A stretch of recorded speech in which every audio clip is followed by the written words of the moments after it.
ওই ঘটক দিদিকে আমি এই বাড়ির বউ করে এনেছি, সে আমার বাড়ির লক্ষ্মী। হ্যাঁ, আমাকে বাবা বলে ডাকে না, কিন্তু আমাকে বাবার মতো শ্রদ্ধা করে, ভালোবাসে। এই বাড়ির লক্ষ্মীর অপমান না আমি সহ্য করব না। ও চোখের জল তো নয়। সহ্য না, আমি হাসি ঠাট্টা করে কাটাই বলে তোমরা আমার মাথায় উঠে নাচবে ভেবেছ? ঘটক দিদির চোখ দিয়ে যদি এক ফোঁটাও জল গড়ায় না, তাহলে আমার থেকে খারাপ কেউ হবে না বুম্বা।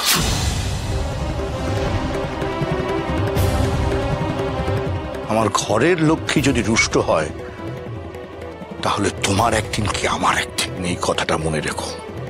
না না, এরপর তো তুই আমাকে দিয়ে কন্ট্রাক্টে সাইন করা, যে খুক খুক করে কাশলে হবে না, চোখে ছানি পড়লে হবে না।